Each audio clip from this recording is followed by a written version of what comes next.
വിഴിഞ്ഞത്ത് വികസനത്തിന്റെ ഇരകളാണ് സമരം ചെയ്യുന്നത്. സമരം ചെയ്യുന്നവരെ ഒരു ശത്രുക്കളായി കാണുന്ന ഒരു രീതി ഏകാധിപതികളായ ഭരണാധികാരികളുടെ ഒരു പൊതു സ്വഭാവമാണ്. എന്നാൽ വിഴിഞ്ഞത്താകട്ടെ സമരം ചെയ്യുന്നവരെ രാജ്യദ്രോഹികളും വികസന വിരോധികളുമായി ചിത്രീകരിക്കപ്പെടുന്നു. അതോടൊപ്പം തന്നെ തീവ്രവാദികളാണെന്ന് വരുത്തി തീർക്കാനുള്ള ഒരു കുൽസിത ശ്രമവും നടക്കുന്നു. ആരാണ് ഇതിന് പിന്നിൽ? എന്താണ് ഇവിടുത്തെ വിഴിഞ്ഞക്കാരെ ഒരു അക്രമാസക്തരായ സമരക്കാരാണെന്ന് വരുത്തി തീർക്കാനുള്ള ഒരു താല്പര്യം ആരുടേതാണ്? എന്താണ് ഇതിന് പിന്നിലെ നിഗൂഢത? ഈ വിഷയമാണ് ഷെക്കീന ബിഗ് ഡിബേറ്റ് ഇന്ന് ചർച്ച ചെയ്യുന്നത്.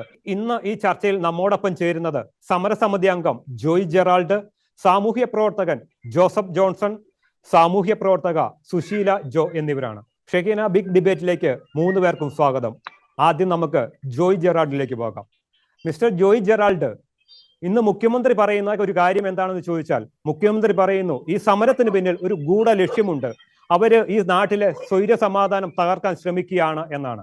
ഒരു സമരസമിതി അംഗം എന്ന നിലയിൽ ഈ ഒരു മുഖ്യമന്ത്രിയുടെ പ്രതികരണത്തെ എങ്ങനെയാണ് അങ്ങ് നോക്കിക്കാണുന്നത്? മുഖ്യമന്ത്രി പറഞ്ഞത് അദ്ദേഹത്തിന്റെ ചിന്തയിൽ നിന്നുള്ള കാര്യങ്ങളാണ് ഗൂഢലക്ഷ്യം എന്ന് പറയുന്നത്. അദ്ദേഹം ചെയ്യുന്ന കാര്യങ്ങൾ ഉള്ള ഇതായിരിക്കും. പക്ഷെ നമുക്ക് ഈ സമരമായിട്ട് ഒരു ഗൂഢലക്ഷ്യമില്ല. അവര് കണ്ടെത്തട്ടെ. അവര് ഞങ്ങൾ എന്തൊക്കെയാ വിളിച്ചത്? രാജ്യദ്രോഹികളാണെന്ന് വിളിച്ചു. ഞങ്ങൾക്ക് വിദേശ ഫണ്ടുകൾ വരണമെന്ന് പറയുന്നു. ഇതെല്ലാം കണ്ടെത്താനല്ലേ നമ്മുടെ മുഖ്യമന്ത്രിയുടെ കൂടെ തന്നെ ഉള്ള ആൾക്കാരൊക്കെ ഇരിക്കുന്നത്.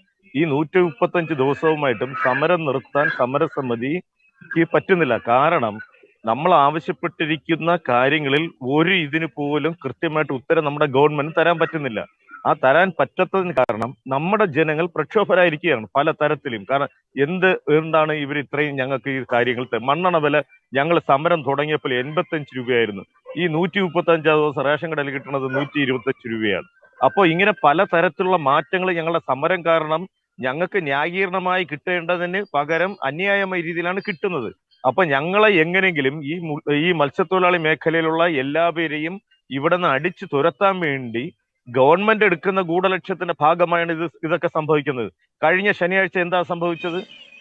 ഒരു കൂട്ടം ലോറി കല്ലുമായിട്ട് വന്നപ്പോ ആ പോലീസ് ഉദ്യോഗസ്ഥരും സമരസമിതിയിലെ നേതാക്കന്മാരും ശാന്തമായി സംസാരിച്ചു കൊണ്ടിരിക്കുന്ന സമയത്ത് ഈ പ്രാദേശികത്തിലുള്ള ചില ആൾക്കാർ ഞങ്ങളുടെ സമരപന്തലിൽ വന്ന ആൾക്കാരെ തടഞ്ഞു നിർത്തി തലങ്ങും വിലങ്ങും പുലഭ്യം പറഞ്ഞ് അവരോട് മെക്കത്ത് കയറിയപ്പോഴാണ് ഈ വിഷയങ്ങളെല്ലാം ഉണ്ടായത്. ഇവിടെ ആർക്കാ സമരം ചെയ്യാനുള്ള അവകാശം? മീൻസ് ഇവിടെ ഞങ്ങൾ ആരുമായിട്ടാ തർക്കിക്കുന്നത്? ഞങ്ങൾ സംസാരിക്കുന്നത് ഗവൺമെന്റിനോടാണ്. ഈ പ്രദേശത്തുള്ള ഒരു ജനസമൂഹത്തിനോട് നമ്മൾ സംസാരിക്കുന്നില്ല. ഞങ്ങളുടെ ആവശ്യങ്ങളെല്ലാം കംപ്ലീറ്റ് ആയിട്ട് ഞങ്ങൾ ഗവൺമെന്റിനോടാണ് പറയുന്നത്. അപ്പൊ ഗവൺമെന്റാണ് ഞങ്ങൾക്ക് മറുപടി തരേണ്ടത്. അല്ലാതെ ഗവൺമെന്റ് ഞങ്ങൾക്ക് മറുപടി തരാതെ ഞങ്ങളുടെ ഈ സമരത്തെ പൊളിപ്പിക്കാൻ വേണ്ടി ഇവർ നടത്തുന്ന ഗൂഢലക്ഷ്യങ്ങളാണ് ഇത്. അല്ലാതെ ഒരിക്കലും ഒരു മത്സ്യത്തൊഴിലാളിയും ഗൂഢലക്ഷ്യത്തിന്റെ പിന്നോട്ട് പോകത്തേയില്ല. കാരണം അവര് അത്രയും വിശ്വാസത്തിൽ വളർന്ന് ജീവിക്കുന്നവരാണ്. അതുകൊണ്ട് അവർക്ക് കമ്പെടുത്തോ കഴുക്കോലെടുത്തിട്ടോ അടിക്കാനോ പിടിക്കാനോ പോകേണ്ട കാര്യമൊന്നുമില്ല. ശാന്തമായ രീതിയിൽ ഏതെങ്കിലും ആൾക്കാര് വടിയെടുത്ത് അടിച്ചതായിട്ട് എവിടെയെങ്കിലും പറയുന്നുണ്ടോ? ഞങ്ങൾ ആയുധം കൊണ്ടൊന്നും വന്നിട്ടില്ല. ഒരിക്കലും ഇവിടെ ആയുധമായിട്ട് അങ്ങനെയാണെങ്കിൽ സമരം നടത്തേണ്ട കാര്യമില്ല. ഞങ്ങൾക്ക് ഞങ്ങൾ തന്നെ പ്രകോപിപ്പിച്ച് ഈ സമരത്തെ പൊളിപ്പിക്കാനെന്നല്ല. പക്ഷെ ഞങ്ങളുടെ വിഷയങ്ങളിൽ അവർ കൺവിൻസ്ഡ് ആയിട്ട് പോലും ഈ ഗവൺമെന്റ് കൃത്യമായിട്ട് നമുക്ക് തരാൻ പറ്റുന്നില്ല. കാരണം മത്സ്യത്തൊഴിലാളിക്ക് വേണ്ടി ഒരു 282 രൂപ കട എടുക്കാൻ വേണ്ടി നമ്മുടെ ഗവൺമെന്റ് പറ്റില്ല എന്ന് മുഖത്തടിച്ച് പറഞ്ഞതാണ് നമ്മുടെ ഫിഷറീസ് മന്ത്രി. പക്ഷെ മറ്റു പല ആവശ്യങ്ങൾക്ക് കട എടുക്കാം, അവർക്ക് ആ രീതിയിൽ പ്രവർത്തിക്കാം. ഏറ്റവും താഴെക്കടയിലിരിക്കുന്ന മത്സ്യത്തൊഴിലാളികൾക്ക് 282 കോടി രൂപ കട എടുത്താൽ മണ്ണെണ്ണയുടെ സബ്സിഡി കൂട്ടി കിട്ടും. ഇപ്പോഴും സബ്സിഡി വില എത്ര? 25 രൂപയാണ്. എന്നാണോ മണ്ണെണ്ണ വില 441 രൂപ ഉണ്ടായിരുന്നത്, അന്ന് കിട്ടിക്കൊണ്ടിരുന്ന സബ്സിഡി തന്നെയാണ് ഇപ്പോഴും കിട്ടുന്നത്. ഞങ്ങൾ ആവശ്യപ്പെടുന്നത് എന്താ? സബ്സിഡി വില കൂട്ടിത്തരിക. ഞങ്ങൾക്ക് ഈ ഗോഡൌണിൽ കിടക്കുന്ന ആൾക്കാർക്ക് 10,000 രൂപ കൊടുക്കാൻ വേണ്ടി പറഞ്ഞു. അവർ ഏകപക്ഷീയമായി എടുത്തിരിക്കുന്ന 5,500 രൂപയാണ്. മിസ്റ്റർ ജോയ്, ഞാൻ ഇടപെട്ടോട്ടെ. ഇത് നമ്മുടെ ഒരു പ്രധാന 7 ആവശ്യങ്ങളായിരുന്നു നമ്മുടെ സമരരംഗത്തേക്ക് വന്നത്. ഇതെല്ലാം ഒരു 7 ആവശ്യങ്ങൾ ഉന്നയിച്ചാണ്. അതിൽപ്പെട്ട കാര്യമാണ് ഇപ്പൊ അങ്ങ് പറഞ്ഞുകൊണ്ടിരിക്കുന്നത്. ഈ ഒരു അക്രമം ഈ ശനിയാഴ്ചയും ഞായറാഴ്ചയും അവിടെ ഉണ്ടായ ഒരു അനിഷ്ട സംഭവങ്ങളുണ്ടല്ലോ, അതിലേക്ക് എന്താണ് നയിച്ചത്? അത് എന്തായിരുന്നു അതിന് കാരണം? നിങ്ങളുടെ ഭാഗത്തുനിന്ന് എന്തെങ്കിലും പ്രകോപനം ഉണ്ടായിട്ടാണോ പോലീസ് അവിടെ ഇത്രമാത്രം ക്രൂരമായ ഒരു ലാത്തിചാർജ് നടത്തിയത്? ഈ ശനിയാഴ്ച ഞാൻ പറഞ്ഞല്ലോ, ഈ ശനിയാഴ്ച ഉണ്ടായ ഒരു അക്രമം എന്നുള്ളത് അക്രമം ഞങ്ങളെല്ലാം ഉണ്ടാക്കിയത്. അന്ന് പോലീസുകാരും വളരെ കുറവായിരുന്നു. ഞാൻ നേരത്തെ പറഞ്ഞല്ലോ, 2 ലോഡ് കല്ല് ഇവിടെ വന്നപ്പോ ഏകദേശം 2 ലോഡ് ഇവിടെയും വന്ന് കയറി, ബാക്കി ലൈനിലെല്ലാം ഏകദേശം 10, 26, 30 ലോഡ് കല്ലുണ്ടായിരുന്നു. അപ്പോ പോലീസ് ഉദ്യോഗസ്ഥര് ഈ സമരസമിതി ആൾക്കാർ ഇവിടുന്ന് സംസാരിച്ച് ലോറി കടത്തി വിടണമെന്ന് പറഞ്ഞായിരുന്നു. ഈ കോടതി ഉത്തരവാണ്, മുടക്കം നിൽക്കലും, അപ്പൊ നിങ്ങൾ കടത്തി വിടണമെന്ന് പറഞ്ഞു. ഈ സംസാരിക്കുന്ന ഇടയിലാണ് ഞങ്ങളുടെ സമരത്തിന് വേണ്ടി വന്നിരിക്കുന്ന തെക്കോട്ടുനിന്ന് വടക്കോട്ട് വന്ന ആൾക്കാര്, ഇവിടെയുള്ള ആൾക്കാർ, അവരെന്തിനാണ് ഇത് ഞങ്ങളെ തടഞ്ഞു നിർത്തിയത്? അവരെന്തിനാണ് ഞങ്ങളെ പ്രകോപനമായിട്ട് സംസാരിച്ചത്? അവരെന്തിനാണ് ഞങ്ങളുടെ അമ്മച്ചിമാരെയും സഹോദരിമാരെയും തെറി വിളിച്ച് അഭിഷേകം ചെയ്തത്? ഇതിന് പോലീസുകാർ കൂട്ടുപിടി ചേർന്ന് നിന്നതല്ലേ? ഒരു പോലീസുകാരനെങ്കിലും അവരെ തടഞ്ഞോ?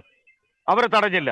അപ്പൊ അവരെ തടയാതെ അവർ എഴുതിയുണ്ടാക്കിയ രീതിയിലുള്ള ചിത്രങ്ങൾ നടക്കണമെന്ന് അവർക്ക് താല്പര്യമുള്ളതുകൊണ്ട് അവര് നോക്കിക്കുത്തുകളായിരുന്നു. അങ്ങനെ ഉണ്ടായ സംഘർഷം അല്ലാതെ അങ്ങനെയാണെന്നുണ്ടെങ്കിൽ എല്ലാ ദിവസവും ഇവിടെ സംഘർഷം ഉണ്ടാകണമല്ലോ. ഞങ്ങളുടെ മത്സ്യത്തൊഴിലാളികൾ എല്ലാ ദിവസവും ഇവിടെ വരുന്നുണ്ടല്ലോ. ഞങ്ങൾ ആരെയും ഒരു കല്ലെറിഞ്ഞിട്ടില്ലല്ലോ. പക്ഷേ അവർക്ക് കല്ല് കൊണ്ടുവന്നതിനെ ഇവിടെ കയറ്റാൻ വേണ്ടി ഞങ്ങളുടെ ആൾക്കാർ ബുദ്ധിമുട്ടിപ്പിക്കുകയാണെന്ന് മനസ്സിലാക്കിയത് കൊണ്ട് വേറെ ഏതൊക്കെ എവിടെ നിന്നൊക്കെ വന്ന ആൾക്കാർ ഞങ്ങളുടെ സഹോദരിമാരെയും ഞങ്ങളുടെ കന്യാസ്ത്രീമാരെയും പുലഭ്യം പറഞ്ഞ് നിന്നതിന്റെ അടിസ്ഥാനത്തിലാണ് ആ പ്രകോപനമായ രീതികൾ അവിടെ ഉണ്ടായത്. കല്ലെറിഞ്ഞത് ഞങ്ങൾ ആരുമല്ല, ഞങ്ങൾ കല്ല് കൊണ്ടുവന്നിട്ടുമില്ല, ഞങ്ങൾ ഇരിക്കുന്ന സ്ഥാനത്ത് കല്ലുകൾ പോലും ഇല്ല. പക്ഷെ കല്ലെറിഞ്ഞതെല്ലാം ഇവിടെ സ്വദേശവാസികൾ എന്ന് പറഞ്ഞിട്ട്, അല്ലെങ്കിൽ ഈ സമരത്തിനെതിരായിട്ട് സമരം ചെയ്യുന്ന ആൾക്കാരിലെ പ്രതിനിധികൾ തന്നെയാണ് കല്ലെറിഞ്ഞ് അതിന്റെ പ്രകോപനം സൃഷ്ടിച്ചത്. എന്നിട്ടും അന്ന് ഞങ്ങളുടെ കൂടെ ഉണ്ടായിരുന്ന ഒരു സഹോദരൻ ഈ ഒരു 10, 11 മണിയോടെ അദ്ദേഹത്തിന്റെ വള്ളം കടലിൽ നഷ്ടപ്പെട്ടു എന്നും പറഞ്ഞിട്ട് ഇവിടെ നിന്ന് പോയ ഒരു വ്യക്തി, അദ്ദേഹവും അദ്ദേഹത്തിന്റെ കൂടെ ഉണ്ടായിരുന്ന വാർഡ് കൗൺസിലർ പനിയടിയുമായിട്ട് പോയി. ആദ്യം ചെല്ലുന്നത് നമ്മുടെ ഫിഷറീസിന്റെ കോസ്റ്റ് പോലീസ് ഗാർഡിലാണ്. അവിടെ പോയി അദ്ദേഹം കംപ്ലൈന്റ് ചെയ്യുന്നു, അദ്ദേഹത്തിന്റെ വള്ളം കാണാനില്ല, കടലിൽ പോയി അന്വേഷിക്കണം, നിങ്ങൾ വരണമെന്നും പറഞ്ഞിട്ട് കംപ്ലൈന്റ് എഴുതി കൊടുക്കുകയാണ്.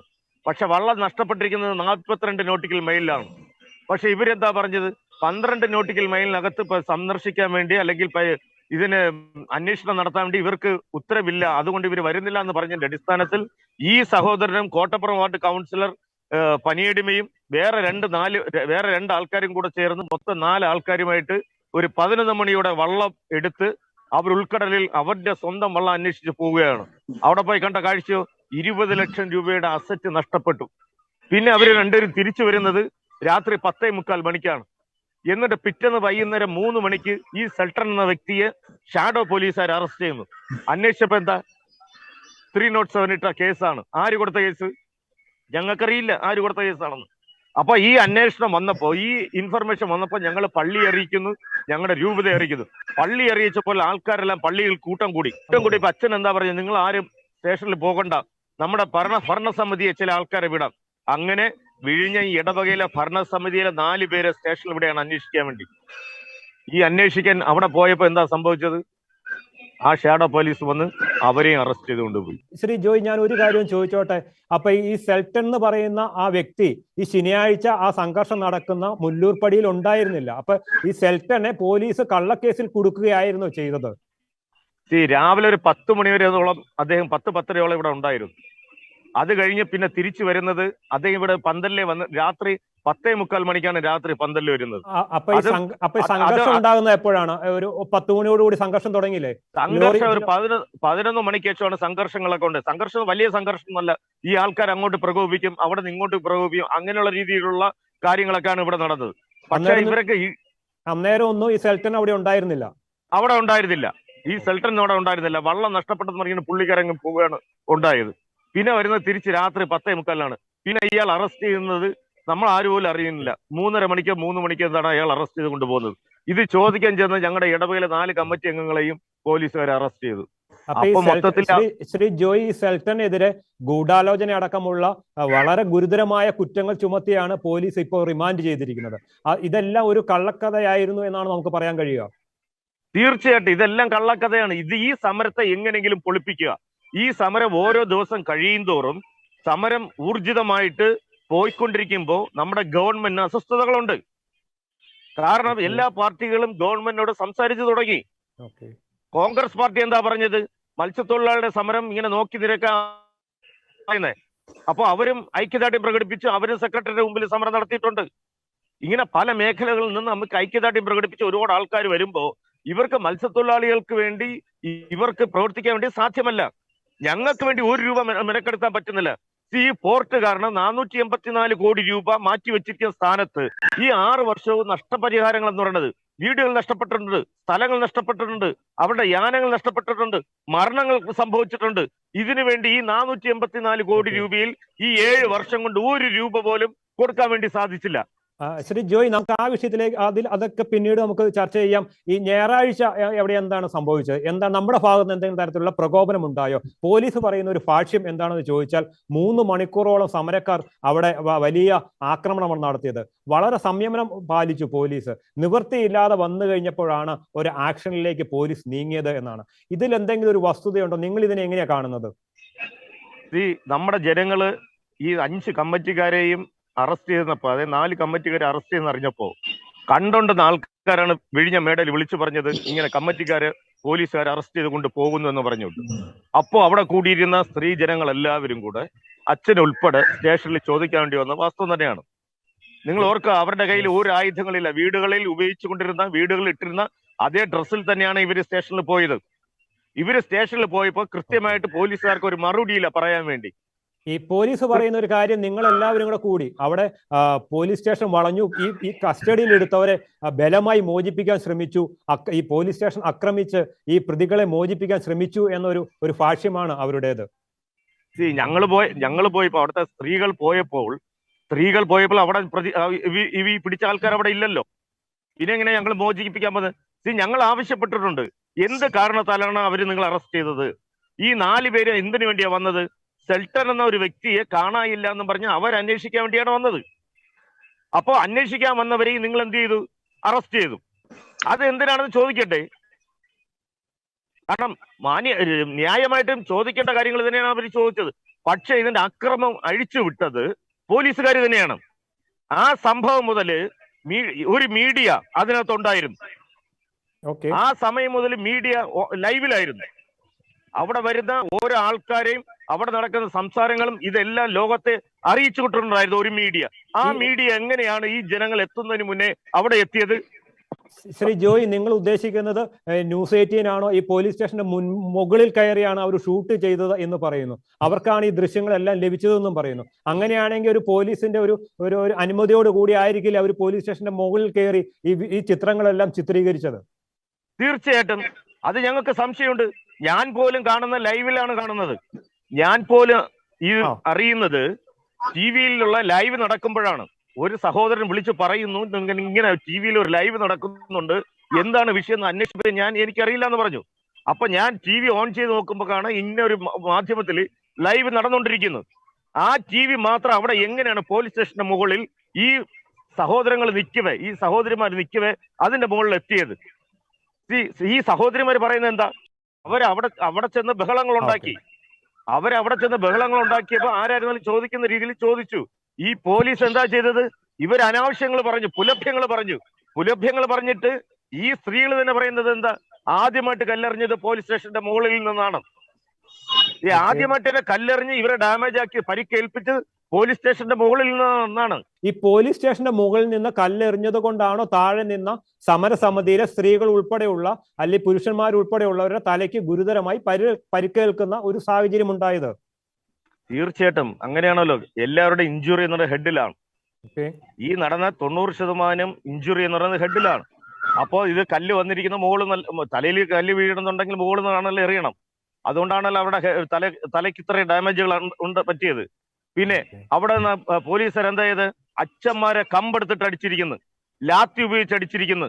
അത് അടിക്കേണ്ടെന്ന് നാട്ടുകാർ പറഞ്ഞിട്ട് പോലും അത് കേൾക്കാതെ നിങ്ങൾ ഓരോരുത്തരും ഞങ്ങൾ നോട്ടപ്പുള്ളിയായിട്ട് വച്ചിരിക്കുന്നു എന്നും പറഞ്ഞിട്ടാണ് ഓരോ വൈദികരെയും ഈ പോലീസുകാർ അടിച്ചതായിട്ടാണ് അവിടെ ഉണ്ടായിരുന്ന അമ്മച്ചിമാര് പറഞ്ഞിരിക്കുന്നത്. ശ്രീ ജോയ്, ഈ കല്ലേറിന്റെ കാര്യം ഒന്നോട് ഞാൻ ചോദിച്ചോട്ടെ. ഒരുപക്ഷെ ഈ പുറത്ത് നിൽക്കുന്ന പുരുഷന്മാരും വേണമെങ്കിൽ കല്ലെറിയാൻ പറ്റുമായിരുന്നല്ലോ. അവരായിരിക്കില്ലേ ഈ പുറത്തു നിന്ന പുരുഷന്മാരായിരിക്കില്ലേ ഒരുപക്ഷെ കല്ലെറിഞ്ഞത്? ഇല്ല. അതായത് ഇവിടെ നിന്ന് അവിടെ കണ്ടുകൊണ്ടുന്ന സ്ത്രീകൾ, അവിടെ കണ്ടുകൊണ്ടുന്ന സഹോദരിമാർ പറഞ്ഞത് പോലീസ് സ്റ്റേഷന്റെ ഏറ്റവും മുകളിൽ നിന്നാണ് ഈ കല്ലുകളെല്ലാം ആദ്യമായിട്ട് വന്ന് വീണത്.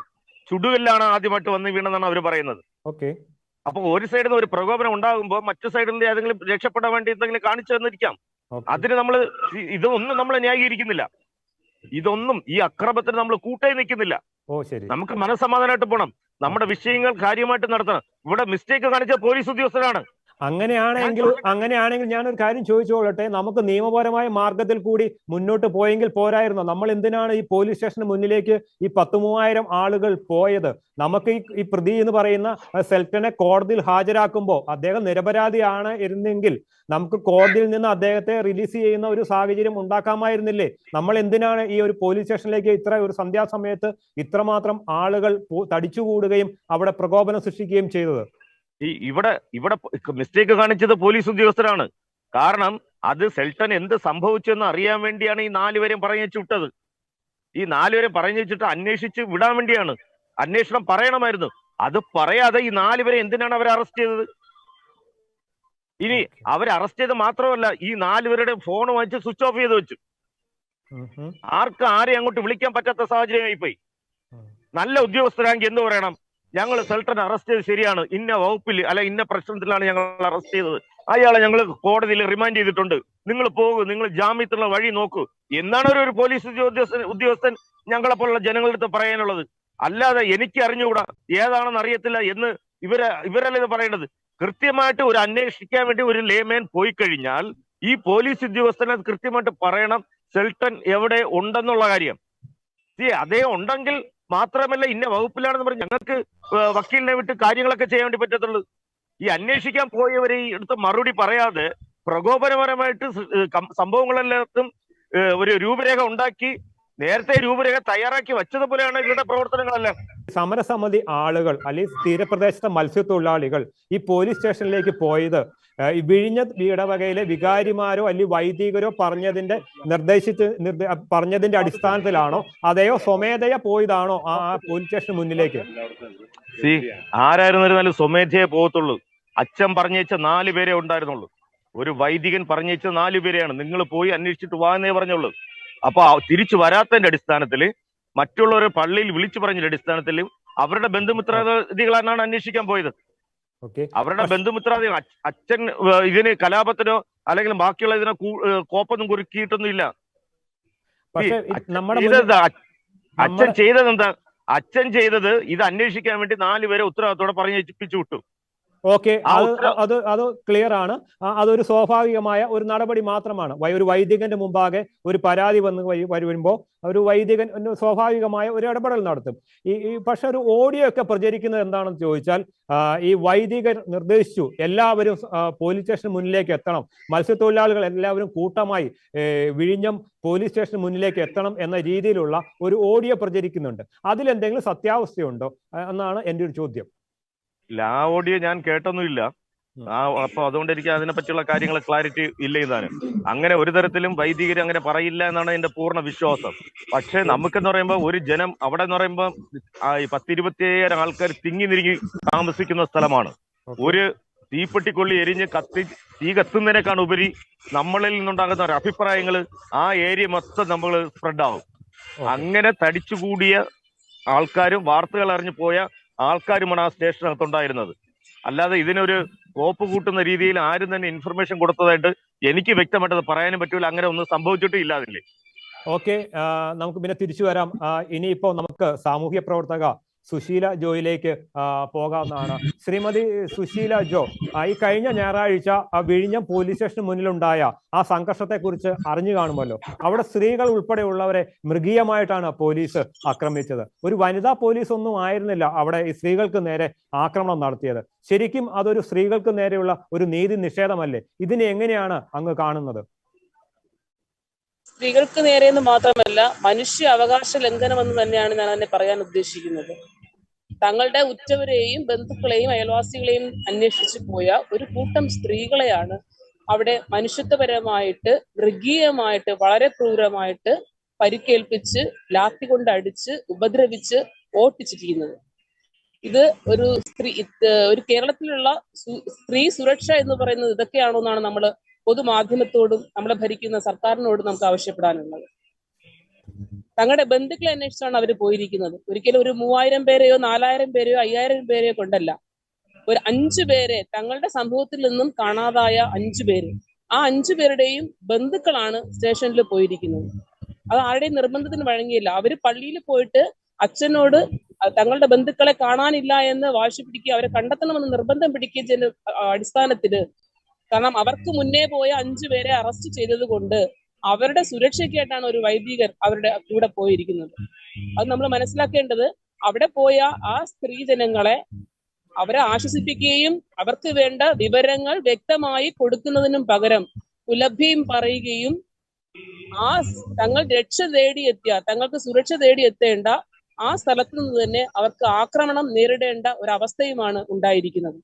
ഇത് വളരെ പ്ലാൻഡ് ആയിട്ടുള്ള ഒരു അറ്റംപ്റ്റ് ആയിരുന്നു. കാരണം ഞങ്ങളുടെ സ്ത്രീകൾ ഒരു പ്രശ്നത്തിന് പോയവരാണ് എങ്കിൽ അവര് കയ്യിൽ എന്തെങ്കിലും കരുതുമായിരുന്നു. അവരുടെ വേഷങ്ങൾ നമുക്ക് കണ്ടാലറിയാം.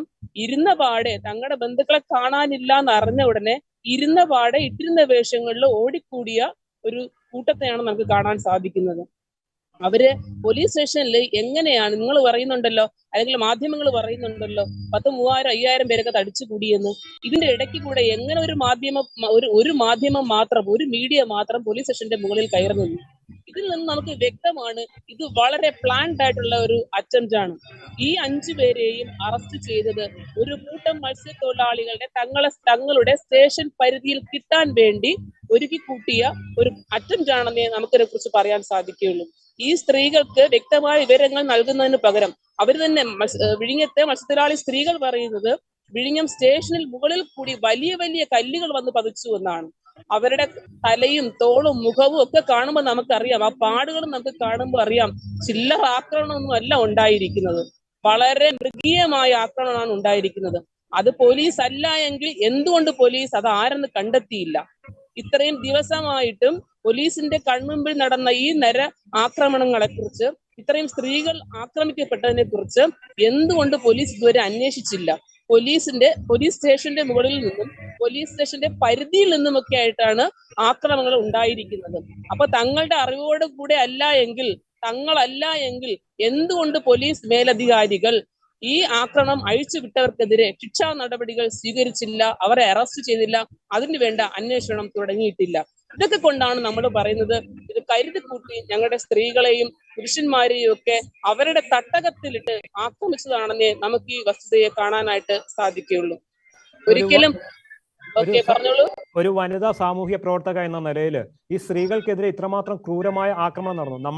ഞങ്ങൾ പോലും, ഞങ്ങളുടെ പ്രതിനിധി പോലും അവരുടെ ദൃശ്യങ്ങൾ കാണുന്ന ഒരു സാഹചര്യം ഉണ്ടായി. വളരെ സ്വകാര്യ ഭാഗങ്ങളിൽ പോലും വളരെ ക്രൂരമായ ആക്രമണം നടന്നത്. ഒരു സാമൂഹ്യ പ്രവർത്തക എന്ന നിലയിൽ ഇതൊക്കെ ഒരു വനിതാ കമ്മീഷന്റെ ഒക്കെ മുമ്പാകെ ശ്രദ്ധയിൽപ്പെടുത്താൻ എന്തെങ്കിലും നടപടി സ്വീകരിച്ചോ, അല്ലെങ്കിൽ പോലീസിന് ഇത് സംബന്ധിച്ച് എന്തെങ്കിലും പരാതി നൽകുകയൊക്കെ ചെയ്തിട്ടുണ്ടോ? ഞങ്ങളുടെ സ്ത്രീകളുടെ എന്ന് മാത്രമല്ല, ഞങ്ങളുടെ സമുദായത്തിന്റെ ഒരു പ്രത്യേകത എന്ന് പറയുന്നത് ഈ കേസ്, കോടതി, മാധ്യമങ്ങൾ ഇതൊക്കെ പറയുമ്പോൾ അവർക്ക് എല്ലാവർക്കും വല്ലാത്തൊരു അറപ്പാണ്. ഇവർ പലപ്പോഴും ചിന്തിക്കുന്നത് നമ്മൾ ഈ കേസിന്റെ പിന്നാമ്പുറത്തൂടെ പോയി വർഷങ്ങളോളം ഇതിന്റെ പിന്നാലെ കയറി ഇറങ്ങണോ, നമ്മുടെ സ്വകാര്യ ഭാഗങ്ങളെ മറ്റൊരാൾക്ക് പ്രദർശിപ്പിക്കണോ, നമുക്ക് കിട്ടിയത് കിട്ടി, ഇനി മറ്റൊരാൾക്ക് ഈ അവസ്ഥ വരരുത്, അതുകൊണ്ട് കിട്ടിയത് എങ്ങനെയെങ്കിലും ഇത് ഒതുങ്ങി എങ്ങനെയെങ്കിലും കഴിച്ചു കൂട്ടണം എന്നുള്ള ഒരു മനോഭാവമാണ് നമ്മുടെ സ്ത്രീകൾക്ക് കൂടുതലും ഉണ്ടായിക്കൊണ്ടിരിക്കുന്നത്. അന്ന് ഈ 27-ാം തീയതിയും 26-ാം തീയതിയും നടന്ന ഈ പ്രശ്നങ്ങൾക്ക് ഇത് അറിഞ്ഞു വന്ന മാധ്യമ പ്രവർത്തകരെ, അവരെ സ്വതന്ത്രമായിട്ട് ഈ ചിത്രങ്ങൾ പകർത്തിയെടുക്കാനായിട്ട് ഞങ്ങളുടെ സഹോദരങ്ങൾ അനുവദിച്ചിരുന്നുവെങ്കിൽ ഒരിക്കലും ഞങ്ങളെ ഇന്ന് മത്സ്യത്തൊഴിലാളികളെ ഇന്ന് തീവ്രവാദികളെന്നോ ആക്രമണകാരികളെന്നോ കലാപകാരികളെന്നോ ഒക്കെ ഒരു പൊതുജനം ഞങ്ങളെ ആക്ഷേപിക്കാൻ ഇടവരില്ലായിരുന്നു. ഈ മീഡിയാസിനെ അവര് ഒരു മാറ്റി നിർത്തിയത് കൊണ്ട് മാത്രമാണ് സത്യങ്ങൾ വെളിച്ചത്താകാതെ വന്നത്. പക്ഷെ ഇന്ന് ഷെക്കീന ടെലിവിഷനെ പോലുള്ള ചാനലുകള് വളരെ സൂക്ഷ്മമായി ഈ അഫക്റ്റഡ് പീപ്പിളിനെ കണ്ട് വേണ്ട വിധത്തിൽ അന്വേഷിച്ചത് കൊണ്ട് മാത്രമാണ് അവര് നിങ്ങളോടെങ്കിലും പറയാൻ സന്നദ്ധരായത്. ഇപ്പോൾ പലരും ശ്രീമതി സുശീല, ഒരുപക്ഷെ ഇങ്ങനെ അത് തന്നെയല്ലേ സർക്കാരിനും അല്ലെങ്കിൽ പോലീസിന്റെയും ഒരു അവരുടെ ഒരു വാദങ്ങൾ സാധൂകരിക്കുന്ന രീതിയിലേക്ക് കാര്യങ്ങൾ പോകുന്നത്?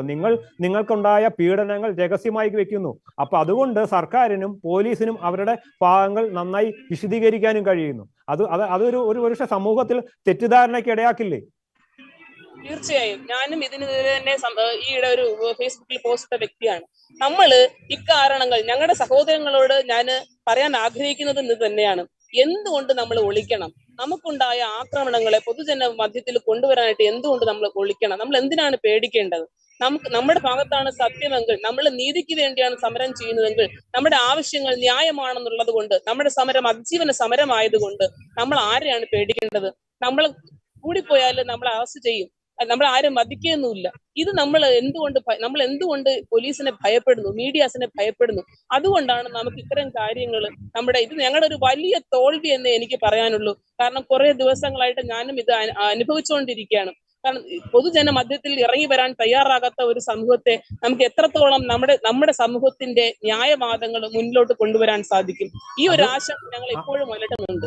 അതുകൊണ്ട് തന്നെയല്ലേ ഇപ്പൊ ഏകപക്ഷീയമായിട്ടാണ് പ്രചരണം പോയിക്കൊണ്ടിരിക്കുന്നത്. നിങ്ങളെല്ലാവരും വലിയ ഒരു അക്രമം നടത്തിയിരിക്കുന്നു, അപ്പൊ പോലീസ് സംയമനം പാലിച്ചു. പക്ഷെ നിങ്ങൾ ഇതെല്ലാം രഹസ്യമാക്കി വെക്കുന്നത് കൊണ്ടാണ് ഇതെല്ലാം ഒരു ഏകപക്ഷീയമായി ചിത്രീകരിക്കപ്പെടാൻ ഇടയാക്കുന്നത്. സാധാരണ ജനങ്ങൾക്കിടയിൽ ഒരു ഭയം ഇപ്പോൾ വന്നു തുടങ്ങിയിട്ടുണ്ട്. നമ്മൾ കേസുമായി മുന്നോട്ട് പോകുന്നവരെ, പൊതുമാധ്യമങ്ങളിൽ സംസാരിക്കുന്നവരെ, അല്ലെങ്കിൽ നമ്മൾ ഈ സമരത്തിന് വേണ്ടി സധൈര്യം മുന്നോട്ട് ഇറങ്ങുന്നവരെല്ലാം പോലീസിന്റെയൊക്കെ നോട്ടപ്പുള്ളികളാണ്, അല്ലെങ്കിൽ ചില വർഗീയവാദികളുടെ നോട്ടപ്പുള്ളികളാണ്.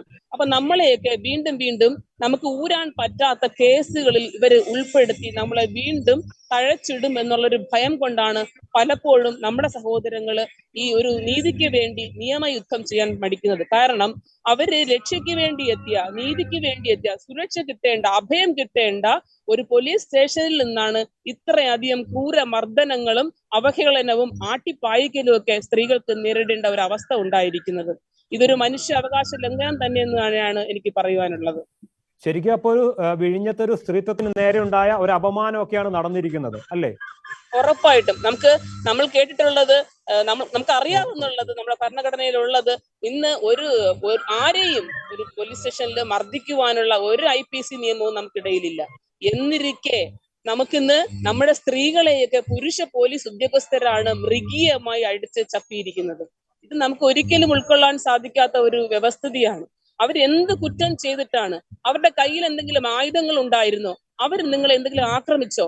എന്ത് ചെയ്തിട്ടാണ്? നിങ്ങൾ തന്നെ സജ്ജമാക്കിയ ഒരു മീഡിയ ഈ ജനങ്ങളിൽ എത്തുന്നതിന് മുമ്പേ തന്നെ നിങ്ങൾ അവിടെ സജ്ജീകരിച്ചിട്ടുണ്ടായിരുന്നു. ആ മീഡിയയിൽ കൂടെ നിങ്ങൾക്ക് പുറത്തുവിടാൻ സാധിക്കുമോ? ഞങ്ങളുടെ സ്ത്രീകളോ സഹോദരന്മാരോ ആരെങ്കിലും അവിടെ ആയുധധാരികളായിട്ടാണ് എത്തിയത് എന്ന് നിങ്ങൾക്ക് പറയാൻ സാധിക്കുമോ? അവരിരുന്ന പാടെ ഓടിക്കൂടിയ ഒരു സമൂഹത്തെ ഇത്രത്തോളം മൃഗീയമായി, കിരാതമായി അടിച്ച് ഓടിക്കുവാനുള്ള ഒരു സംവിധാനമാണ് അവിടെ ഉണ്ടായിരുന്നത്. നമ്മൾ ആരുടെ രക്ഷയ്ക്ക് പോവേണ്ടത്? എവിടെ നിന്നാണ് നമുക്ക് നീതി കിട്ടേണ്ടത്? നമുക്ക് നീതിയും സുരക്ഷയും ഒരുക്കേണ്ട സംവിധാനങ്ങളിൽ തന്നെ ഇത്തരം ഒറ്റപ്പെടലുകളും അപമാനങ്ങളും നമുക്ക് ഏൽക്കേണ്ടി വന്നാൽ നമ്മൾ എന്ത് ചെയ്യണം? ശ്രീമതി സുശീല, നമ്മൾ ഇവിടെ പറഞ്ഞതുപോലെ തന്നെ മണിക്കൂറുകളോളം ആ ചാനൽ അവിടെ നടന്ന സംഭവങ്ങളെല്ലാം ഷൂട്ട് ചെയ്തു. പക്ഷെ അവർക്ക് മണിക്കൂറുകളോളം അവിടെ ഷൂട്ട് ചെയ്തു പോലീസ് സ്റ്റേഷന് മുകളിൽ നിന്ന്. പക്ഷെ അവർക്ക് താല്പര്യമുള്ള മിനിറ്റുകൾ മാത്രം വരുന്ന ദൃശ്യങ്ങൾ മാത്രമാണ് അവർ പുറത്തേക്ക് വിട്ടതും പ്രചരിപ്പിച്ചതും. അത് തന്നെ അവരുടെ ഒരു വ്യക്തിപരമായ താല്പര്യമല്ലേ അതിൽ കാണാൻ കഴിയുക? ഉറപ്പായിട്ടും. കാരണം ഇത്രയും കിരാതമായിട്ട് നമ്മളെ ഉപദ്രവിച്ചു. അവര് ചെയ്യുന്ന കാര്യങ്ങളൊന്നും അവർ ഷൂട്ട് ചെയ്തിട്ടില്ല. അവരുടെ സ്വാർത്ഥ താല്പര്യത്തിന് വേണ്ടി അവർ ഞങ്ങളുടെ ആൾക്കാരുടെ, ഈ സമരത്തിന് അനുകൂലികളായി ഒരുപക്ഷെ അവരെല്ലാം അത് ഫുൾ തുടക്കം തൊട്ട് അവസാനം വരെ അവർ ഒരുപക്ഷെ ഷൂട്ട് ചെയ്തിട്ടുണ്ടാകാം. പക്ഷെ അവർക്ക് താല്പര്യമുള്ള ദൃശ്യങ്ങൾ മാത്രം ആയിരിക്കാം അവർ പുറത്തേക്ക് വിട്ടത്, പ്രചരിപ്പിച്ചത്.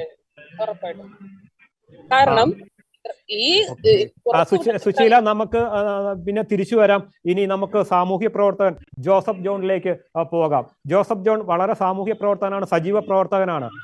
ഒരു പക്ഷേ ഈ തിങ്കളാഴ്ച, ശനി ഞായറുമാണ് അവിടെ ഒരു സംഘർഷം ഉണ്ടാകുന്നത്. തിങ്കളാഴ്ച ഇതുമായി വിഴിഞ്ഞത്തിന്റെ ഒരു കേസ് ഹൈക്കോടതിയിൽ വരുന്നുണ്ട്. അപ്പോ ഇതിന്റെ ഒരു തിരക്കഥയിൽ അവിടെ ഒരു അക്രമം നടക്കുന്നു എന്ന് വരുത്തി തീർക്കേണ്ടതും സർക്കാരിന്റെ താല്പര്യമായിരുന്നോ, അതോ അദാനി ഗ്രൂപ്പിന്റെ താല്പര്യമായിരുന്നോ, അതല്ലെങ്കിൽ മറ്റാരുടെയെങ്കിലും ഒരു താല്പര്യമായിരുന്നോ നമുക്ക് കാണാൻ കഴിയുക?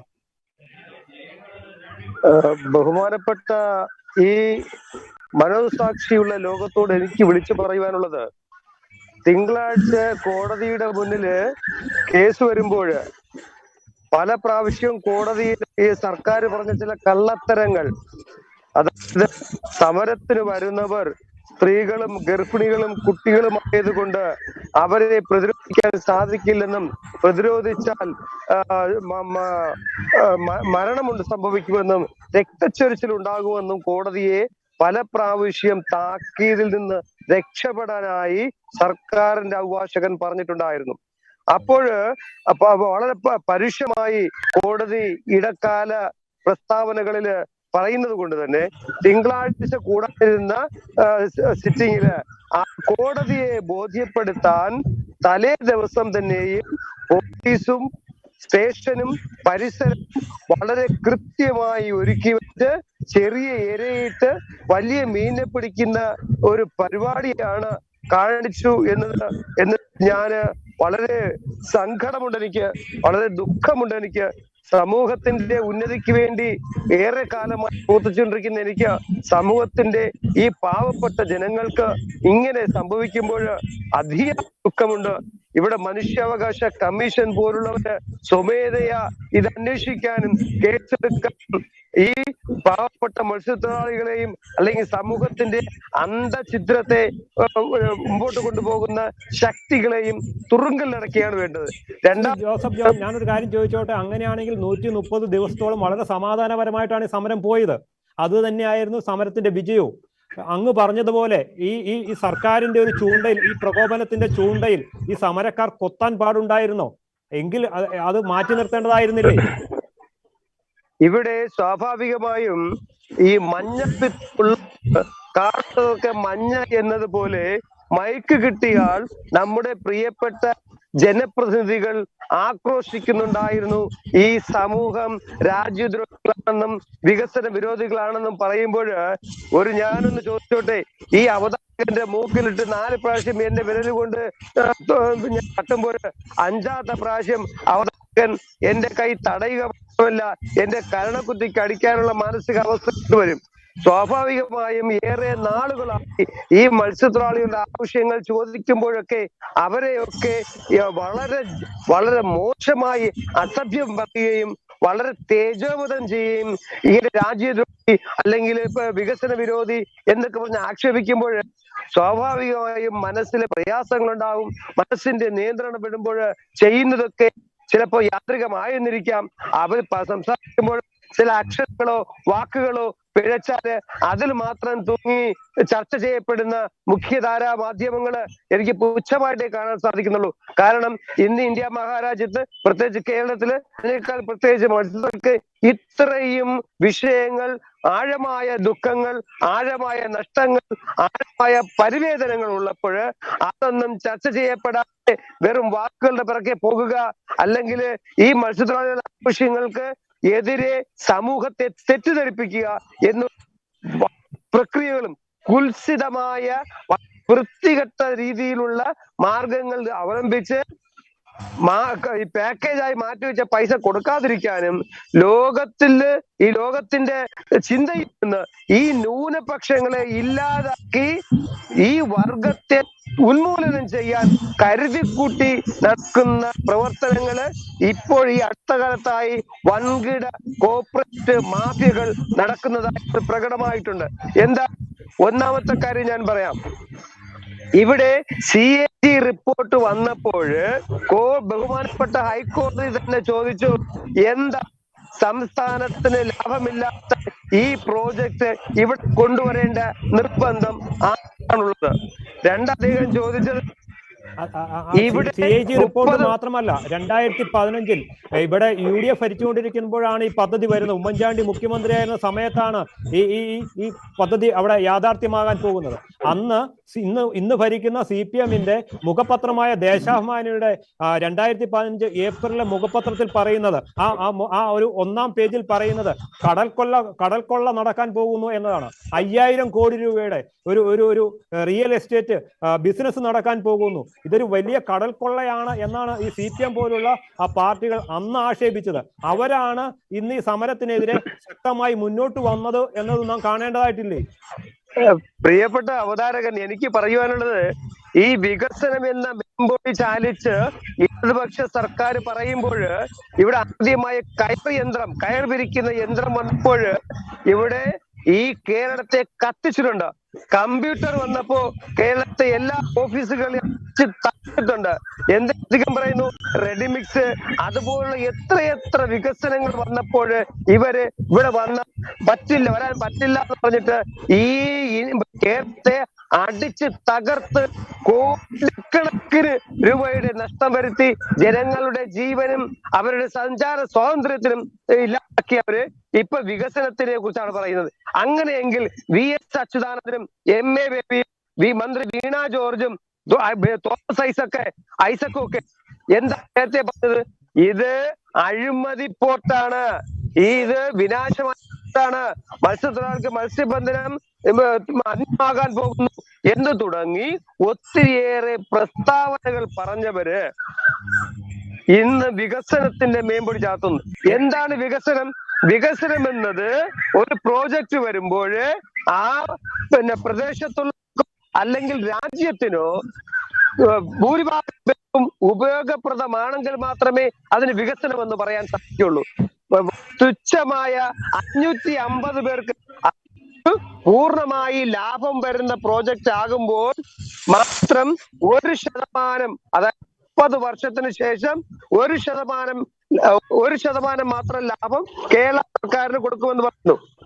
ഇത് CAG റിപ്പോർട്ട് ഞാൻ നേരത്തെ പറഞ്ഞതുപോലെ.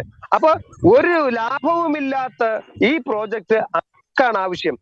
ഏകദേശം 50,000 മത്സ്യത്തൊഴിലാളി കുടുംബങ്ങളെ നേരിട്ടുള്ള ഉപജീവനത്തിൽ നിന്ന് തടയുന്നു. 76,000 അനുബന്ധ തൊഴിലാളികളെ ഇതിൽ നിന്ന് അല്ല തടയുന്നു. ഏകദേശം 1,50,000 കുടുംബങ്ങളെ ഉപജീവന മാർഗം അവരുടെ ജീവനും സ്വത്തിനും ഭീഷണിപ്പെടുത്തിക്കൊണ്ട് വെറും 550 പേർക്ക് ജോലി കിട്ടുന്നതാണോ വികസനം? ഇനി ഈ 550 പേരുടെ നോർത്ത് ഇന്ത്യയുടെ ഒരാളുടെ വ്യക്തിപരമായ ഒരു ദിവസം വരുമാനം എന്ന് പറയുന്നത് 300 മുതൽ 500 രൂപ. കാരണം അവിടെ തക്കാളിക്ക് 10 രൂപ, അല്ലെങ്കിൽ ഉരുളക്കിഴങ്ങിന് 4 രൂപ, അല്ലെങ്കിൽ ഉള്ളിക്ക് 3 രൂപ. ഈ കണക്ക് കൃഷി ചെയ്യുമ്പോൾ സംസ്കൃത ഉപഭോക്തൃ നാടായ കേരളത്തിന് അതിന്റെ 50 ഇരട്ടി വില കൊടുക്കേണ്ടി വരുന്നു. അപ്പോൾ ഇവിടുത്തെ ജീവിത സാധ്യത എന്താണ്? 1,500-നും 2,000 രൂപയ്ക്കിടയിലാണ്. അങ്ങനെയെങ്കിൽ നോർത്ത് ഇന്ത്യൻ കമ്പനിയായ ഇവര് 300 രൂപ 400 രൂപയ്ക്കും കിട്ടുന്ന നോർത്ത് ഇന്ത്യനെ കൊണ്ട് ക്രെയിൻ ഓപ്പറേറ്റ് ചെയ്യുമ്പോൾ അല്ലാതെ 1,500 2,000 രൂപയ്ക്കും സ്റ്റാറ്റസ് ഉള്ള മലയാളി ക്രെയിൻ ജോലിക്ക് അവസരം കൊടുക്കുമ്പോൾ സ്വാഭാവികമായും ഒരു മലയാളിക്കും ജോലി കിട്ടൂല. ശ്രീ ജോസഫ് ജോൺസൺ, നമുക്ക് വീണ്ടും തിരിച്ചു വരാം. നമുക്ക് ഇപ്പോ ജോയ് ജെറാൾഡിലേക്ക് പോകാം. നമ്മൾ ഈ 5 തവണ മന്ത്രിസഭ ഉപസമിതിയൊക്കെ ആയി ചർച്ച നടത്തി. എന്നെങ്കിലും ഈ വിഴിഞ്ഞം തുറമുഖ പദ്ധതി നമുക്ക് വേണ്ട, മറിച്ച് ഈ വിഴിഞ്ഞം തുറമുഖ നിർമ്മാണം തുടങ്ങിയതിന് ശേഷം ഉണ്ടായ പാരിസ്ഥിതിക പഠനങ്ങൾ നടത്തിയതിന് ശേഷം മാത്രം ഇനി തുറമുഖ നിർമ്മാണം തുടങ്ങിയാൽ മതി എന്നും ആണോ പറഞ്ഞത്? അതെയോ നമുക്ക് ഈ വിഴിഞ്ഞം തുറമുഖ പദ്ധതി വേണ്ട എന്ന് എന്തെങ്കിലും ഈ സർക്കാരിന്റെ മുമ്പാകെ ഈ സമരസമിതി മുന്നോട്ട് വെച്ചിട്ടുണ്ടോ? ഈ 135 ദിവസം സമരമായിട്ട് നമ്മൾ ഈ ഒരു അതായത് പോർട്ട് വേണ്ട എന്ന് ഞങ്ങൾ പറഞ്ഞിട്ടില്ല. ഞങ്ങൾ പറഞ്ഞത് ഈ പോർട്ട് തുടങ്ങിയ കാലഘട്ടം മുതൽ ഇന്നു വരെ ഞങ്ങളുടെ തീരപ്രദേശങ്ങളിൽ സംഭവിച്ചുകൊണ്ടിരിക്കുന്ന അനിഷ്ട സംഭവങ്ങൾക്ക് യാഥാർത്ഥ്യം ഈ പൊതുജനങ്ങൾക്ക് പറഞ്ഞ് മനസ്സിലാക്കി കൊടുക്കണം. അതിനുവേണ്ടി ഇപ്പൊ നടക്കുന്ന വർക്കുകളെല്ലാം നിർത്തിവെച്ച് ഒരു പഠനം നടത്തുകയും അതിനോടൊപ്പം ഞങ്ങളുടെ കടലറിവുള്ള ശാസ്ത്രജ്ഞന്മാരെ കൂടെ ഉൾപ്പെടുത്തുക.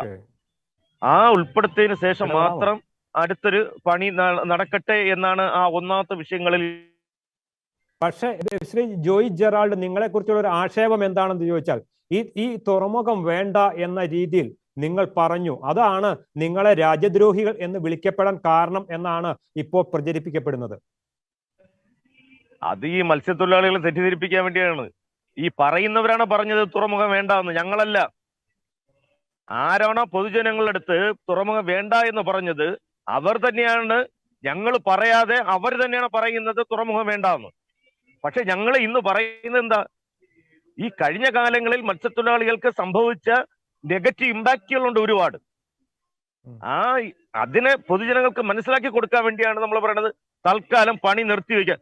ഇത്രയും ദിവസം ഇവിടെ പണി നടക്കുന്നില്ലല്ലോ, എങ്കിലും ഇവർ കള്ളപ്പണികൾ ചെയ്തിട്ടുണ്ട്. എങ്കിലും ഈ 130 ദിവസവും ഇവിടെ ഞങ്ങൾ സമരം ചെയ്തിട്ടുണ്ടെങ്കിലും ആദ്യത്തെ 100 ദിവസം വരെ ഇവർ അർദ്ധരാത്രികളിൽ കടലിൽ കല്ലിട്ടിട്ടുണ്ടായിരുന്നു.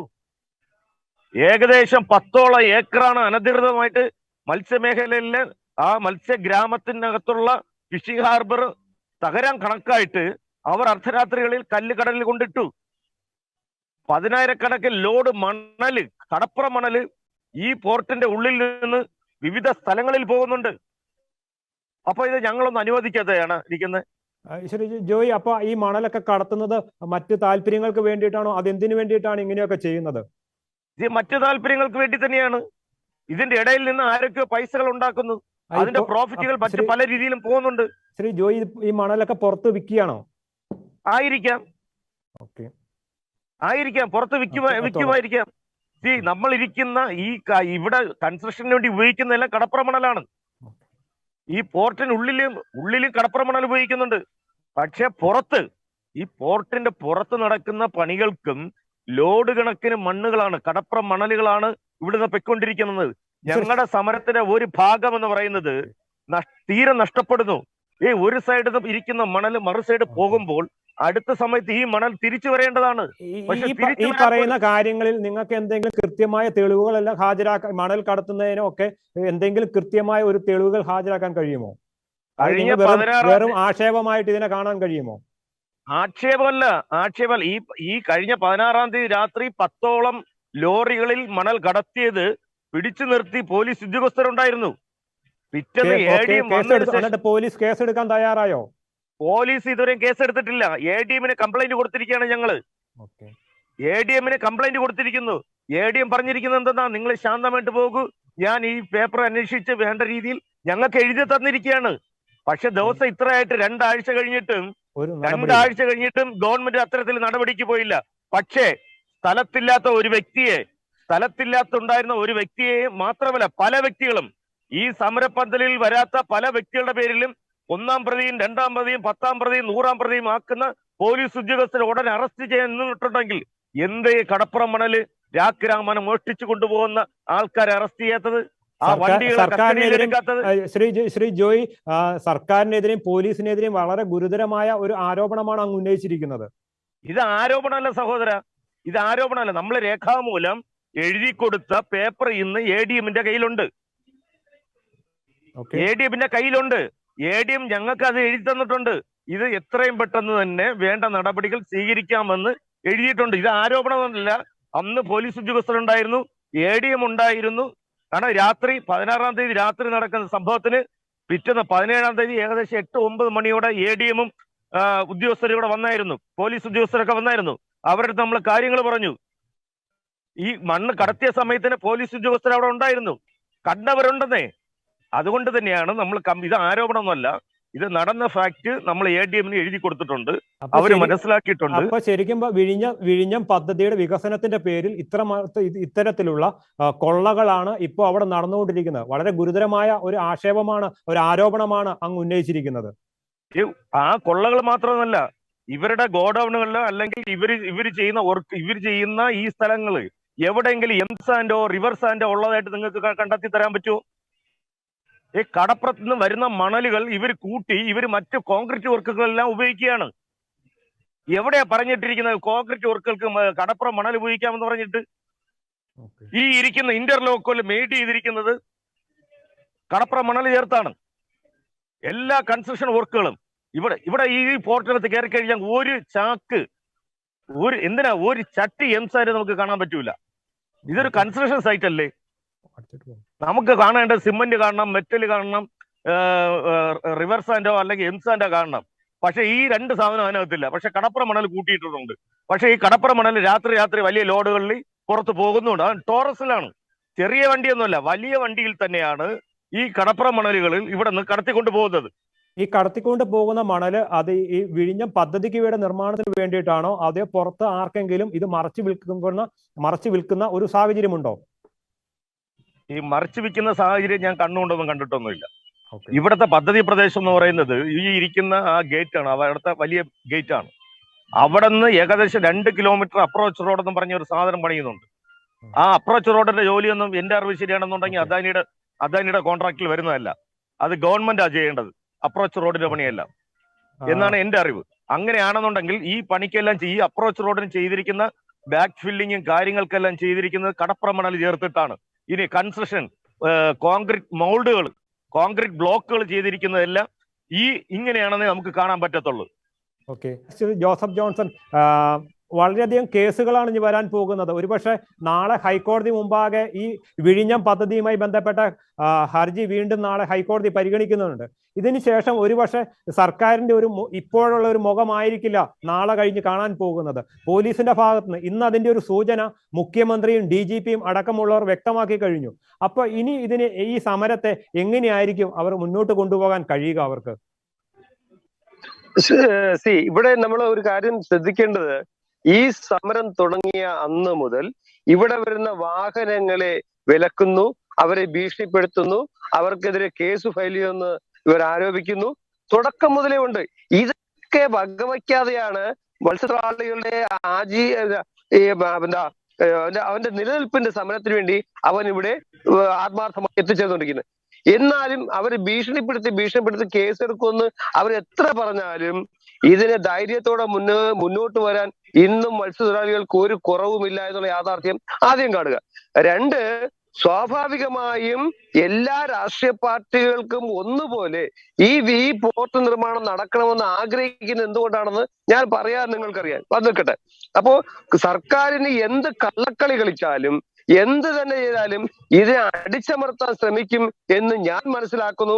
അതുകൊണ്ട് തന്നെ ലോകത്തോട് വിളിച്ചു പറയാൻ ആഗ്രഹിക്കുന്നു, ഇവിടെയുള്ള മനുഷ്യ അധികാരികളെ, ഞങ്ങളെ വന്ന് കാണുക, ഞങ്ങളെ വന്ന് കേൾക്കുക, ഞങ്ങളെ ഒന്ന് അറിയുക. ഞങ്ങൾ പറയുന്നത് കേട്ടില്ലെങ്കിൽ ഞങ്ങൾ ജീവിക്കുന്ന സ്ഥലത്തൊന്ന് നേരിട്ട് കണ്ട് ബോധ്യപ്പെടുക. ഞങ്ങൾക്ക് സപ്പോർട്ട് ചെയ്യേണ്ട ന്യായമായി നിങ്ങൾക്ക് ആരോടെങ്കിലും അത് പറയാൻ സാധിച്ചാൽ ഞങ്ങൾ ധന്യരായി എന്ന് പറയാൻ ഞാൻ ആഗ്രഹിക്കുന്നത്. കാരണം ശ്രീ ജോയ്, ഈ പദ്ധതി ഈ വിഴിഞ്ഞം പദ്ധതി ഇപ്പോ 70% പൂർത്തിയായി എന്നാണ് സർക്കാരുകൾ പറയുന്നത്. അങ്ങനെ വരുമ്പോൾ ഈ പദ്ധതി ഉപേക്ഷിക്കപ്പെടേണ്ട ഒരു സാഹചര്യം ഉണ്ടായാൽ കേരളത്തെ കുറിച്ച് ഒരു തെറ്റായ ഒരു പ്രചരണം ഉണ്ടാകില്ലേ? വികസന വിരോധികളാണ്, കേരളത്തിൽ വികസനം മുതൽ മുടക്കിയാൽ അത് നഷ്ടപ്പെടും എന്നൊരു തെറ്റായ ഒരു ചിത്രം പ്രചരിക്കപ്പെടില്ലേ? ഇവിടുത്തെ യാഥാർത്ഥ്യം എന്താണ്? വിവരാവകാശ നിയമപ്രകാരം 33% ജോലി മാത്രമേ നടന്നിട്ടുള്ളതായി ഗവൺമെന്റ് തന്നെ പറയുന്നു. ഈ അടുത്ത കാലത്താണ്, ഒരു മാസം പോലും ആയിട്ടില്ല. ഈ 33% നിർമ്മാണ പ്രവർത്തനത്തിൽ ഈ 5 വർഷം കൊണ്ട് കടലിന്റെ സ്വാഭാവികമായ പ്രക്ഷോഭം കൊണ്ട്, സ്വാഭാവികമായ ആഘാതം കൊണ്ട് അതിന്റെ 25% നിർമ്മാണങ്ങളും പൊളിഞ്ഞുപോയി, സ്വാഭാവികമായി പൊളിഞ്ഞുപോയി. ബാക്കിയുള്ള 2-3% നിർമ്മാണ പ്രവർത്തനമേ ബാക്കിയുള്ളൂ. അതും ഈ കരപ്രദേശത്ത് മാത്രമാണ്. ഇനി ഉള്ളിലേക്ക് പോകുമ്പോൾ ഇനിയും 95% ജോലി നിർമ്മാണ പ്രവർത്തനം ബാക്കിയുണ്ട്. എങ്ങനെ 45 വർഷത്തെ ജോലി ഇവർക്ക് ചെയ്യണം.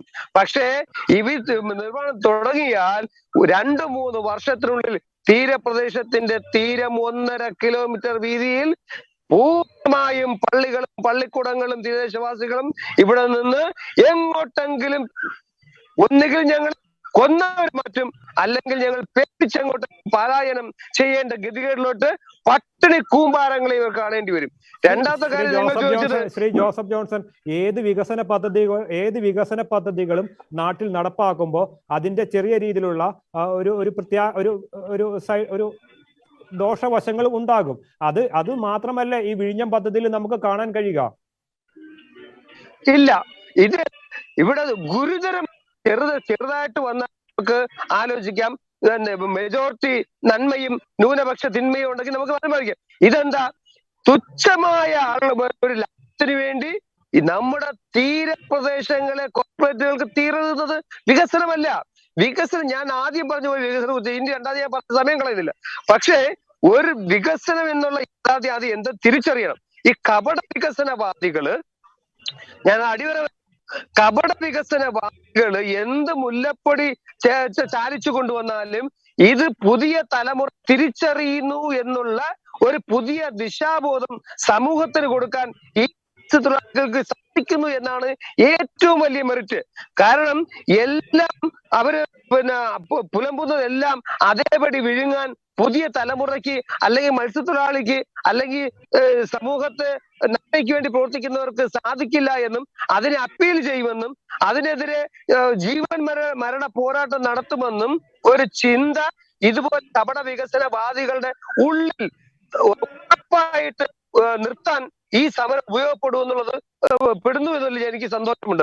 മറിച്ച് ഞങ്ങൾ ഈ സമൂഹത്തിന്റെ ജോസഫ്, നമുക്ക് ഇനിയിപ്പോ ശ്രീ ജോയ് ജെറാൾഡിലേക്ക് പോവാം. നമുക്ക് ഈ ചർച്ച അവസാനിപ്പിക്കേണ്ട ഒരു സമയത്തിലേക്ക് കടക്കുകയാണ്. ശ്രീ ജോയ് ജെറാൾഡ്, നമ്മുടെ ഈ സമരസമിതിയുടെ കണ്ടാൽ അറിയാവുന്ന 3000 പേർക്കെതിരെയാണ് കേസെടുത്തിരിക്കുന്നത്. വധശ്രമം, ഗൂഢാലോചന തുടങ്ങിയ വലിയ കുറ്റകൃത്യങ്ങളാണ് അവരിൽ ആരോപിക്കപ്പെടുന്നത്. ആർച്ച് ബിഷപ്പ് അടക്കമുള്ള തിരുവനന്തപുരം അതിരൂപതയുടെ ആർച്ച് ബിഷപ്പ് അടക്കമുള്ളവർക്കെതിരെ ഇപ്പോൾ 5ഓളം കേസുകളായി തന്നെ കഴിഞ്ഞിരിക്കുന്നു. വൈദികർക്കെതിരെ കേസെടുത്തിരിക്കുന്നു. ഇനി ഒരു പക്ഷേ വലിയൊരു നിയമ പോരാട്ടത്തിലേക്കാണ് ഇനി സമരസമിതി പോകേണ്ടി വരിക. ഒരുപക്ഷെ ഒരുപാട് പേരെ ഇനി അടുത്ത ദിവസങ്ങൾ അറസ്റ്റ് ചെയ്യാനുള്ള ഒരു സാധ്യതയുമുണ്ട്. ഇതിനെ എങ്ങനെയാണ് ഈ സമരസമിതി നേരിടുക? നല്ല ചോദ്യമാണ്. കേൾക്കുന്നുണ്ടോ? കേൾക്കാം.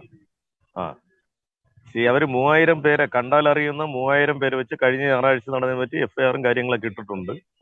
അല്ലാതെ തന്നെ 163 കേസുകൾ എന്തോ ഇന്നലെ മെനിങ്ങാന്ന് വരെ അവര് 164ഓളം കേസുകളാണ് രജിസ്റ്റർ ചെയ്തിരിക്കുന്നത്. അതെ, 164 കേസുകളും അവർ രജിസ്റ്റർ ചെയ്തിട്ടുണ്ട്. ഈ അവര് രജിസ്റ്റർ ചെയ്യട്ടെ. അവർ ഓരോ ദിവസവും ഓരോ കേസുകളായിട്ട് അവർ രജിസ്റ്റർ ചെയ്തുകൊണ്ടിരിക്കുന്നത്. ആ പ്രതികൾ ആരും തന്നെ ശരിക്കും പറഞ്ഞു കഴിഞ്ഞാൽ ഇവിടെ വരുന്നവരോ അല്ലെങ്കിൽ അല്ലാത്തവരെ ആൾക്കാർ, ബിഷപ്പിനെയൊക്കെ അവര് പ്രതിയാക്കുന്നത് ഏതടിസ്ഥാനത്തിലാണ്? അങ്ങനെയാണെന്നുണ്ടെങ്കിൽ ഇടതുപക്ഷത്തിന്റെയും കോൺഗ്രസ് പ്രസ്ഥാനത്തിന്റെയും BJP പ്രസ്ഥാനങ്ങളിലുള്ള പ്രസിഡന്റുമാരും സെക്രട്ടറിമാരും ആഴ്ചയോറും മാറിക്കൊണ്ടിരിക്കണം, ഇല്ലേ? ഈ രാഷ്ട്രീയ പ്രസ്ഥാനങ്ങളല്ലേ ഇവിടെ ഏറ്റവും കൂടുതൽ സമരങ്ങൾ ചെയ്യുന്നത്. എത്രയോ ബസ്സുകളെ തല്ലിപ്പൊളിച്ചു, എത്രയോ ഓഫീസുകൾ അടിച്ചു ചേർത്ത്, വികസനത്തിന്റെ പേരിൽ ADB വായ്പ വേണ്ടെന്നും പറഞ്ഞിട്ട് ഇവിടെ എന്തുമാത്രം വിഷയങ്ങളാണ് ഉണ്ടാക്കിയത്. ഈ ഓരോ വിഷയങ്ങൾ ഉണ്ടാക്കുമ്പോഴും അവരുടെ അന്ന് രാഷ്ട്രീയ പ്രസ്ഥാനങ്ങളിൽ ഇരിക്കുന്ന നേതാക്കന്മാരെയാണ് അറസ്റ്റ് ചെയ്ത് ജയിലിടേണ്ടതായിരുന്നു, എഫ്ഐആറുകൾ ഇടേണ്ടതായിരുന്നു. അതെല്ലാം നിങ്ങളുടെ ഒരു തെറ്റിനെ ന്യായീകരിക്കാൻ ഒരുപക്ഷെ പറയുന്നതാകാം. തെറ്റിനെ ന്യായീകരിക്കുന്നതല്ല. നമുക്കൊരു കേസ് ചെയ്യാം. ഊഹാപോഹത്തിലുള്ള ആൾക്കാരെയല്ല, ഊഹാപോഹത്തിലുള്ള നേതാക്കന്മാരെയല്ല ഇതിൽ പ്രതിയാക്കേണ്ടത്. ഒരാളെ അടിച്ചിട്ടുണ്ടെങ്കിൽ അത് കൃത്യമായിട്ട് കണ്ടെത്തൂ. അവർക്ക് വിഷ്വൽസ് ഉണ്ടല്ലോ, ആ വിഷ്വൽസിൽ നോക്കിയിട്ട് ആൾക്കാരെ നോക്കി കണ്ടെത്തൂ. ഇല്ലെന്ന് ഞങ്ങൾ പറയുന്നില്ല.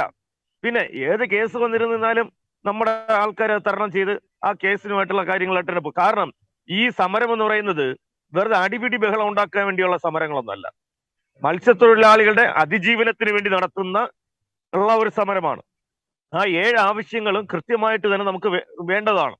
ഇതിനെ തിരസ്കരിക്കുമ്പോഴാണ് 135 ദിവസം 136 പോകുന്നത്. പക്ഷെ ഇത് തീർക്കാൻ വേണ്ടിയുള്ള ഏറ്റവും ബാധ്യതയും ഏറ്റവും ഉത്തരവാദിത്വം കാണിക്കേണ്ടത് നമ്മുടെ ഗവൺമെന്റ് തന്നെയാണ്. അപ്പൊ ആ ഗവൺമെന്റിന്റെ നിഷ്ക്രിയത്വം തന്നെയാണ് ഈ ഓരോ സമരവും ഓരോ ദിവസവും മുന്നോട്ട് പോയിക്കൊണ്ടിരിക്കുന്നത്. ഏറ്റവും അടുത്ത് ചെയ്യാനുള്ളത് ഈ ഗവൺമെന്റ് സമര നേതാക്കന്മാരെ വിളിച്ച് ഇതിനെ സൗമ്യമായ രീതിയിൽ നാം ആവശ്യപ്പെട്ടിരിക്കുന്ന കാര്യങ്ങൾ 7ലും കൃത്യമായിട്ടുള്ള അമിക്കബിൾ ആയിട്ടുള്ള ഒരു തീരുമാനം എടുക്കാനുള്ള ഒരു ചങ്കൂറ്റം നമ്മുടെ രാഷ്ട്രീയ പ്രസ്ഥാനങ്ങൾ, നമ്മുടെ ഭരണസമിതി അംഗങ്ങൾ എടുക്കണമെന്നതിനാണ് എനിക്ക് ഈ കേസിനെ പറ്റി പറയാനുള്ളത്. ഒരു കാര്യം കൂടി ഞാൻ ചോദിച്ചോട്ടെ, നിങ്ങളുടെ പേരിൽ 85 ലക്ഷം രൂപയുടെ നാശനഷ്ടമുണ്ടായി നിങ്ങളുടെ ഒരു ആക്രമണത്തിൽ. അത് നിങ്ങളിൽ നിന്ന്, സമരസമിതിയിൽ നിന്ന് ഈടാക്കണമെന്ന ഒരു നിർദ്ദേശം കൂടി ഉയരുന്നുണ്ട്. ഇതെല്ലാം നിങ്ങൾക്ക് ഏറെ ഒരു കുരുക്കായി മാറത്തില്ലേ നാളെ? എത്ര കുരുക്കായിരുന്നാലും ഞങ്ങളുടെ ആവശ്യങ്ങൾ 7 ആവശ്യങ്ങൾ നിലനിൽക്കുന്നിടത്തോളം കാലം ഇതൊന്നുമല്ല വലിയ കുരുക്ക്. കാരണം കടലേറിയിട്ട് എത്രയോ വീടുകൾ നഷ്ടപ്പെട്ടിരിക്കുന്നു, ജീവനുകൾ നഷ്ടപ്പെട്ടിരിക്കുന്നു. അതിനെക്കാണാൻ വലുതാണോ ഇത്? കേസ് ഇന്ന് വരെ നാളെ പോകും, അതെല്ലാവരും പറയുന്നത് തന്നെയാണ്.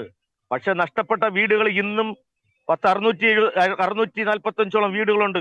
അതിൽ 375 വീടുകൾ പൂർണ്ണമായിട്ട് നഷ്ടപ്പെട്ടു. എന്താ പറയുന്നത്? കഴിഞ്ഞ ആഴ്ച വലിയറയിലുള്ള ഒരു മത്സ്യത്തൊഴിലാളി, അവൻ താമസിച്ചു കൊണ്ടിരുന്ന സ്ഥലം അതിപ്പോ കടലാണ്. ആ സ്ഥലത്തിൽ കരടച്ചോണ്ട് വന്നിരിക്കുകയാണ്. എന്തിനാണ്? അവൻ അവിടെ സ്ഥലം ഉണ്ടായിരുന്നു തെളിയിക്കാൻ വേണ്ടിയാണ്. എന്നിട്ട് നമ്മൾ എന്താ അവര് ചെയ്യുന്നത്?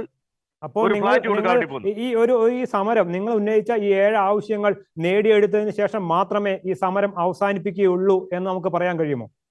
തീർച്ചയായിട്ടും നമ്മുടെ ആവശ്യം അത് തന്നെയാണ്. അല്ലെങ്കിൽ പിന്നെ ഞങ്ങൾക്ക് രണ്ടാമത്തെ ഗവൺമെന്റ് മീറ്റിങ്ങിനോട് ഞങ്ങൾക്ക് എണീറ്റ് പോകാമായിരുന്നല്ലോ. അവര് അന്ന് പറഞ്ഞ കാര്യങ്ങൾ തന്നെയാണ് ഇന്നും പറയുന്നത്. എവിടെയെങ്കിലും രേഖയുണ്ടോ? ഒരു മിനിറ്റ്സ് ചോദിച്ചാൽ 5 മീറ്റിംഗ് നടന്നു. ഈ 5 മീറ്റിംഗിന് മിനിറ്റ്സ് ചോദിച്ചാൽ അവർക്ക് തരാൻ പറ്റുന്നില്ല. അപ്പൊ നമുക്ക് എങ്ങനെ? അപ്പൊ നമ്മൾ പറയുന്നത് ആ സമരങ്ങൾക്ക് നമ്മൾ ആവശ്യപ്പെട്ടിരിക്കുന്ന 7 കാര്യങ്ങൾക്ക് നമുക്ക് കൃത്യമായിട്ട് ഉത്തരം വേണമെന്നാണ് നമ്മൾ പറയുന്നത്. അപ്പൊ അത് കിട്ടിയാൽ മാത്രമേ നമ്മളെ ഈ സമരം ഒതുങ്ങി പോകത്തുള്ളൂ എന്നാണ് എന്റെ പൂർണ്ണമായ വിശ്വാസം. കേരളത്തിൽ മാത്രമല്ല, ഇന്ത്യയിലും ലോകത്തും എല്ലായിടത്തും ജനകീയ സമരങ്ങൾ കൂടിയാണ് അവകാശങ്ങൾ നേടിയെടുത്തിട്ടുള്ളത്. പ്രത്യേകിച്ച് CPM പോലുള്ള ഒരു പാർട്ടി കേരളം ഭരിക്കുമ്പോൾ ഇന്ന് സമരത്തിന്റെ തീച്ചുളയിൽ കൂടിയാണ് CPM പല അവകാശങ്ങളും നേടിയെടുത്തത്. സമരത്തിൽ കൂടിയാണ് CPM അധികാരത്തിൽ വന്നിട്ടുള്ളത്. അങ്ങനെയുള്ള ഒരു ജനകീയ സർക്കാർ കേരളം ഭരിക്കുമ്പോഴാണ് ഈ വിഴിഞ്ഞത്തെ മത്സ്യത്തൊഴിലാളികൾ ഇത്രമാത്രം കഷ്ടപ്പാടുകളും ത്യാഗങ്ങളും സഹിക്കുന്നത്. അവരെയാണ് ഇവിടെ രാജ്യദ്രോഹികളും ദേശവിരുദ്ധരുമായി ചിത്രീകരിക്കപ്പെടുന്നത്. അത് ശരിയാണ്. ഒരു ജനാധിപത്യ സർക്കാരിനെ സംബന്ധിച്ചിടത്തോളം അത് ഭൂഷണമല്ല എന്നാണ് നമുക്ക് പറയാൻ കഴിയുക. ഇന്നത്തെ ഈ ചർച്ചയിൽ പങ്കെടുത്തത് സമരസമിതി അംഗം ജോയ് ജെറാൾഡ്, സാമൂഹ്യ പ്രവർത്തകൻ ജോസഫ് ജോൺസൺ, അതുപോലെ തന്നെ സാമൂഹ്യ പ്രവർത്തക സുശീല ജോ എന്നിവരാണ് ഈ ചർച്ചയിൽ പങ്കെടുത്തത്. ചർച്ചയിൽ പങ്കെടുത്ത 3 പേർക്കും പ്രത്യേകം നന്ദി.